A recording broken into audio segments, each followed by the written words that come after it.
All right. Check it out. Brandon Aiyuk. Okay?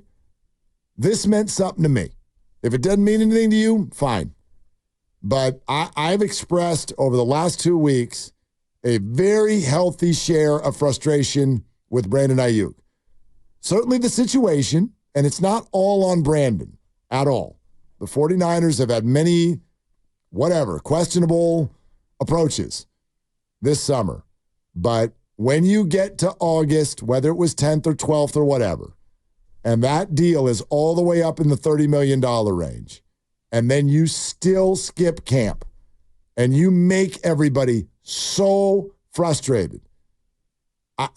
There are questions to answer, and I loved the way Brandon answered it. Okay? Take a listen to this. I'm not going to lie. I made it a little bit more difficult than it needed to at the end. But, yeah, it was like that for me. I'm not going to say the whole entire time, but for about the past month, I think we were pretty good. Okay. So there's two things, and the audio is not perfect, so let me let you know what he said. First of all, he openly says, in the end, I made it more difficult than it needed to be. And then also added, for the last month or so, we've been good. In other words, I ain't trying to get to the Steelers.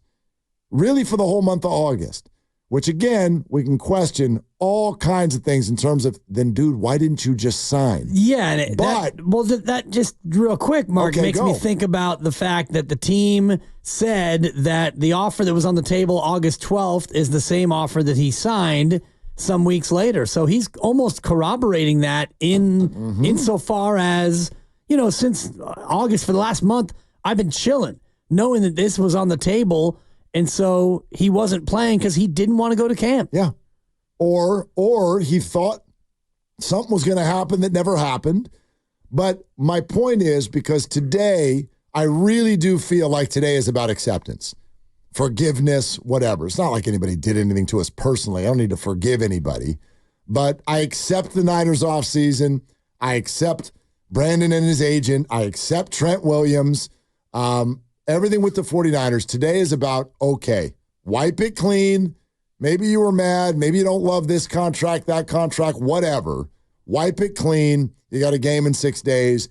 They are full strength, and a very exciting season is on tap. It's all about that. But I will also add, for me, this helped. That's a big person to stand in front of a microphone after you got $30 million, did a video where you walked in rubbing your hands together with a fountain pen to sign your $30 million a year. For you to come in the next day and the questions are there and you say, my bad. My bad. That means something. That was kind of a my bad. I made it more difficult than I needed to. That's a my bad. And the crowd laughed. So of course. I guess it was a my bad, and he doesn't need to apologize to anybody. That was just him basically saying probably that things were a little bit more vocal and loud and dramatic than he probably thought that they were going to be, but he was completely in control of the process. If for the past month he's been, quote, chilling, then it's pretty clear that he just didn't want to go and practice during camp. I don't know what the motivation was. I don't know what other motivation would be out there. Yeah, and I will forever be like, dude, that was a mistake. But if you then step to a microphone and go, I made a mistake, I'm going to accept that almost every time. I love that in people. Sure. Just be accountable. Sure. There's so much forgiveness. And I don't even just mean sports, but especially if you're a sports celebrity, people want to love you. They want to love you. If you just get real and say things like that, it goes a long way. So I'm not saying it just now suddenly erases everything that's ever happened in this whole summer of frustration, but that's appreciated. Don't you think? It is. That's appreciated. That's appreciated. I don't know if I would go so far as to, call that an apology. That was just an admission that, accountability. Fine. And he made things more difficult than they needed to be. Ha, ha, ha, everybody gets to laugh. Let's go play football.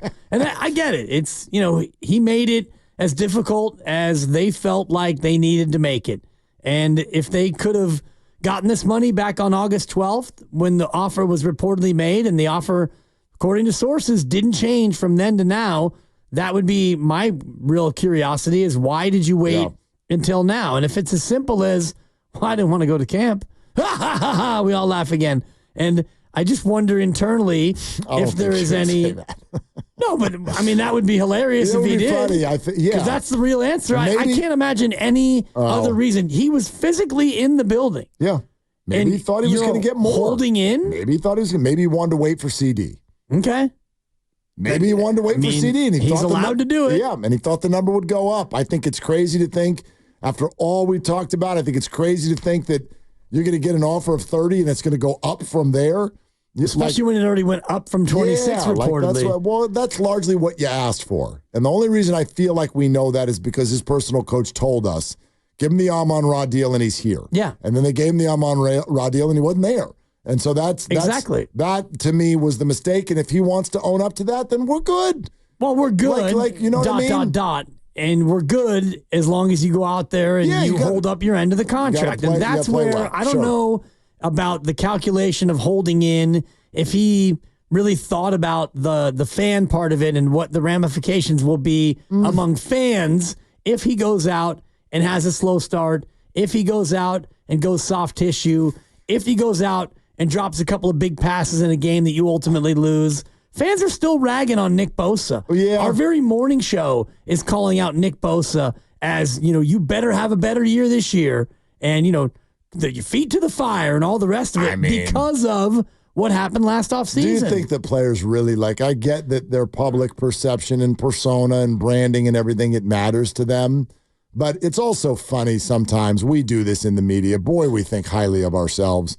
Oh, we're going to hold their feet to the fire. No, I just think it matters to fans, Mark. You think they feel that? No. And I always look at it this way. Dude, you want to pay me $30 million to the year? You can hold my feet in the fire. Good Lord. But fans don't want to be booed, and fans don't want to be jeered, and fans don't want to be crushed on social media. These people live on social media. Yeah, but that's what you're getting paid for. Exactly. You're getting paid largely not just because you have an unbelievable, rare skill set, but you're now being paid to be a centerpiece and a celebrity, and the eyeballs are on you, and that's going to mean there's no doubt that Brandon's going to get criticized. He's not going to play great. But he's going to get criticized more than he would have if he signed in March. Sure, but 17, even if he signed right away in March, you're going to have 17 games, and they're going to look to you like, now you got it. You think you're an elite receiver? Show us. Yeah, I do think that he gets less of a benefit of the doubt because of the journey that all fans and media were on in trying to, will he or won't he? Is he getting traded? Is he not? I'm out here. I'm holding in. They say they don't want me. Poop emojis and all the rest of it. Because you put yourself out there like that and you stretch this thing all the way to the deadline. I'm with you. Fans are going to be looking at him now in a different sort of way when it comes to scrutiny. No doubt. That's all. But I do appreciate him at least saying, dude, I made it a little bit more. I made it more difficult than I needed to. Yeah. Now, we want you to hear this too. And I think I've made it very clear, at least from my standpoint. I will forever be confused at why Kyle Shanahan is so polarizing. I don't get it. Did you hear Mark Schlereth come on our show? Now, granted, he played for Mike Shanahan. He has got a lot of reverence there, but that's yet another person who's put on a uniform and played for Mike Shanahan and knows Kyle Shanahan, and Kyle was an assistant on his team and all this thing, and all he can say is, my God, they're great coaches.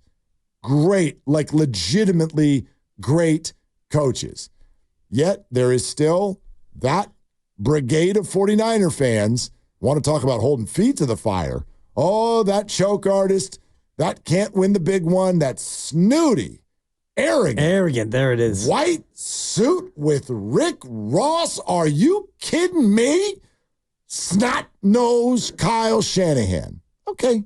All right, I don't get it, but if that's you, great, that's you. And then there's this. Peter Schrager, pretty big voice on NFL Network, Good Morning Football, was asked about the pressure cooker and NFL coaches, and he rips this one off. I look at this past weekend, and Kyle Shanahan, they had a little party with Brandon Aiyuk, with Debo Samuel, with Rick Ross, the boss, and this is what Kyle wore to the party. Oh, my word. Wow. Now, I have been texting with sources It was actually a great Gatsby theme. Is your source wearing number 17 in that picture? It might have been Rick Ross, the boss. It was a great Gatsby theme. That's Scott Fitzgerald. And I think, a guy who's got so much riding on this season as the head coach of the 49ers with contracts, everyone wants to, Purdy's got to get paid at some point. We've got to pay, Talanoa Hufanga has to get paid.